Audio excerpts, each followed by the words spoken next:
नमस्कार बच्चों। आज का जो हमारा अध्याय है वो अध्याय 5 है, जो कि मांग की कीमत लुत्फ़ पर ही आधारित है। उसके बारे में हम पढ़ेंगे, उसके वस्तुनिष्ठ प्रश्न। तो देखते हैं, जब आलू की कीमत में 8% की क्या हो जाती है, वृद्धि होती है, तब आलू की मांग में 5% की क्या आ जाएगी, कमी आती है। तो इसमें क्या बता रखा है, इसमें पूछ रखा है मांग की लोच जैसे हमने ज्ञात की थी ईडी, वही फॉर्मूला लगेगा। ऊपर क्या आएगा, मांग में प्रतिशत परिवर्तन, और नीचे आएगा कीमत में प्रतिशत परिवर्तन। तो इसमें मांग में जो है, इसमें जो मांग में प्रतिशत परिवर्तन है वो कितना है, वो है 5। कितना है, 5। और कीमत में कितना है, ये 8% है, तो ये 8। तो इसको डिवाइड करेंगे तो ये कितना आ जाएगा, ये आएगा 0.262।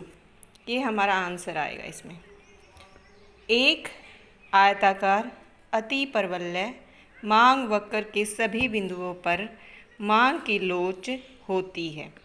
क्या होती है इसमें, जो आयताकार अति परवलय है वो क्या होता है, रेक्टेंगुलर हाइपरबोला जिसको हम बोलते हैं। उसकी शेप क्या होगी, उसकी शेप होती है ऐसे। इसके नीचे हर एक जो भी आयत बनेगा, जो भी आयत है उनका जो क्षेत्रफल है वो हमेशा बराबर होता है। तो ये बिंदु हो चाहे ये बिंदु हो, इन सब पे जो ईडी है वो क्या आएगी, इक्वल 1, यानी इकाई के बराबर, ना शून्य, ना इकाई से अधिक, ना इकाई से कम। तो इसका आंसर क्या आएगा हमारा, इकाई के बराबर। जब मांग वक्र ओ एक्स के समानांतर है, तब जो मांग की जो लोच है वो क्या होगी।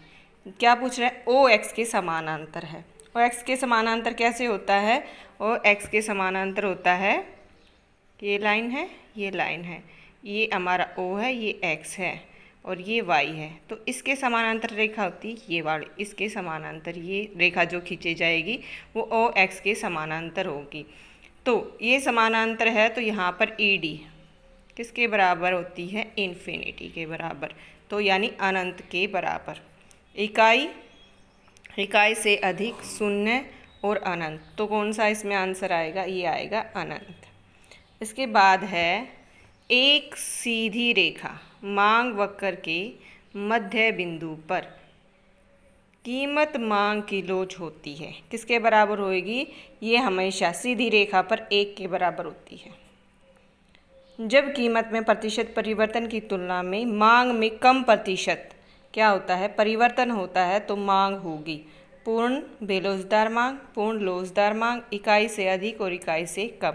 देखो, जब भी क्या है, कीमत में जो ईडी हम निकालते हैं, जब कीमत में ऊपर प्रतिशत जो नीचे है, कीमत में प्रतिशत जो है वो क्या हो जाए, मान लीजिए ये हो गए 100 और ये है 50, तो ये किसके बराबर होगी, इसको काटेंगे हम तो हाफ हो गया, यानी क्या है, ये 1 से भी कम है, यानी इकाई से कम, ये हमेशा ये आएगा। उसके बाद जब मांग में प्रतिशत परिवर्तन कीमत में हुए प्रतिशत परिवर्तन की तुलना में क्या हो जाए, अधिक, अब की बार अधिक है। अब जो ऊपर का पोर्शन है वो क्या हो जाता है, मान ली 100 और नीचे का है 50, तो ये क्या हो जाएगा, इकाई से अधिक। लेकिन इसमें ऑप्शन ये नहीं दे मिले, इसमें दे रखा है बेलोजदार, लोजदार, पूर्ण बेलोजदार और समानुपाती। तो ये इसमें ऑप्शन के अकॉर्डिंग तो लोजदार है, लेकिन इसका जो आंसर आएगा वो क्या आएगा, इकाई से अधिक। अगर ये ऑप्शन नहीं मिलता तो ये हम लोजदार लगा सकते हैं इसके। जब मांग वक्र ओ वाई एक्स के समानांतर होता है तो मांग की लोच होती है। अब की बार ओ वाई के समानांतर है, ये हमारा ओ एक्स है, ये वाई है। अब इसके पैरेलल ये लाइन खींची हुई है, तो यहाँ पे हमने जब इसकी श्रेणियाँ पढ़ी थी, ये किसके बराबर था, शून्य के बराबर है, यानी कोई परिवर्तन नहीं होगा। कीमत चाहे इतनी हो जाए चाहे इतनी हो जाए, ये हमेशा इतनी ही रहेगी। तो ये क्या आएगा, ई डी शून्य, तो अनंत नहीं आएगा, क्या आएगा, ये शून्य। एक उपभोक्ता है, वो 4 रुपये प्रति इकाई कीमत पर 5 इकाइयों की क्या करता है, मांग करता है, और जब कीमत घटकर 3 प्रति इकाई हो जाती है तब वह 10 इकाइयाँ ही खरीदता है, तो मांग की कीमत लोच किसके बराबर होगी। तो देखो इसमें उपभोक्ता है 4 प्रति इकाई, कीमत कितनी है, तो इसमें जब हमने फॉर्मूला ज्ञात किया था ईडी इक्वल टू क्या था, ईडी बराबर है delta Q upon delta P, minus का निशान लगेगा आगे, इंटू पी अपॉन क्यू, ऐसे ही है। तो इसमें हमने डेल्टा क्यू निकालना सीखा था डेल्टा पी, तो ये डेल्टा क्यू क्या होता है, ये क्वांटिटी का अंतर होता है। पहले कितनी थी 5, अब कितनी होगी 10, दोनों का डिफरेंस कितना है 5 का, तो ये 5 आ गया। डेल्टा पी कितना है, कीमत पहले 4 थी अब होगी 3, तो ये कितनी होगी -1, ये -1 इंटू 4 क्या है जो पहले वाली थी यानी पी, और क्या वो कितना था 5 था, तो ये 5 से 5 कैंसिल, माइनस से माइनस कितना रह गया 4, तो 4, इसमें ऑप्शन में हमारा 4 जहाँ मिलेगा वो हमारा ठीक है, 3 नहीं आएगा, क्या आएगा 4। यदि कीमत के घटने से उपभोक्ता एक का वस्तु पर कुल व्यय घट जाता है तो किस बात का संकेत है, देखो कीमत के जब घट जाते हैं, कीमत P घटने से टोटल एक्सपेंडिचर यदि कुल व्यय है वो भी क्या हो जाए घट जाए।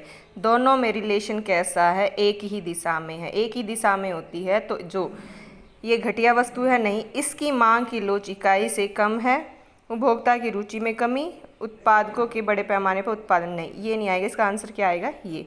इसकी मांग की जो कीमत लोच है वो इकाई से क्या आएगी कम, हमेशा यही बताया था। इसमें ईडी की क्या सिचुएशन रहेगी, वो क्या होगी इकाई से कम आएगी, क्योंकि दोनों में कैसा है कीमत में और कुल व्यय में संबंध कैसा है, एक ही दिशा में है।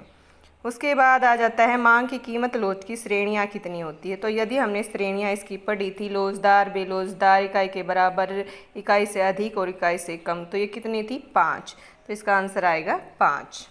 ये इसके सारे वस्तुनिष्ठ प्रश्न हो जाते हैं जो आपकी बुक्स में भी दे रखे हैं। उसके बाद हम करेंगे सत्य और असत्य। जब मांग वक्र OXX के समानांतर हो तो मांग की जो लोच है उसका गुणांक 0 होता है।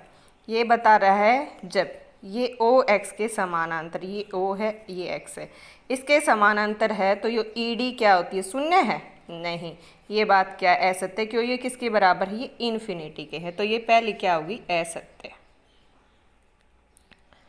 जब कीमत कम हो जाती है और कुल व्यय बढ़ जाता है तो मांग की जो लोच है इकाई से अधिक है। दोनों में देखो अभी पढ़ा था हमने, यदि कीमत P और कुल व्यय टोटल एक्सपेंडिचर, इन दोनों में अब ये कीमत क्या हो रही है कम हो रही है और कुल व्यय बढ़ रहा है, दोनों में कैसा संबंध है विपरीत। जब विपरीत दिशा में संबंध हो तो जो ED है वो क्या होगा हमेशा ग्रेटर देन 1, इकाई से अधिक, और इन्होंने इकाई से अधिक ही बता रखी, यानी ये जो कथन दे रखा है वो क्या है सत्य है। स्थानापन्न वस्तुओं की मांग की जो लोच है वो क्या होती है लोचदार, ये क्या आएगी सत्य। दूध की मांग बेलोचदार होती है। दूध की मांग, दूध के क्या है बहुत सारे अल्टरनेट होते हैं, इसलिए हम उसको चेंज कर सकते हैं, इसलिए बेलोचदार नहीं आएगी, ये कथन क्या है असत्य। आवश्यक वस्तुओं की मांग कम लोचदार होती है। जो आवश्यक वस्तुएं होती हैं जैसे ये हैं आवश्यक वस्तुएं, उसकी जो मांग पूछ रखी है, मांग की लोच से मतलब है, ये क्या कम लोचदार आएगी, नहीं, ये क्या आएगी, ये कथन क्या है सत्य। समय अवधि जितनी लंबी होती है मांग उतनी ही कम लोचदार होती है। समय अवधि के हमने किए थे, एक था अल्पकाल, एक था दीर्घकाल। अल्पकाल में हम अपनी आदतों को नहीं बदल सकते, इसलिए क्या होती है जो मांग है वो क्या रहेगी बेलोचदार। लेकिन दीर्घकाल में हम इसको क्या कर सकते हैं बदल सकते, इसलिए क्या होगी लोचदार। तो इसमें बता क्या रखा है, समय अवधि जितनी लंबी है मांग उतनी ही कम लोचदार है, यानी बेलोचदार के बराबर है नहीं, ये बात क्या है असत्य। तो ये हमारे आज के टॉपिक के हैं सत्य और असत्य के। धन्यवाद बच्चों।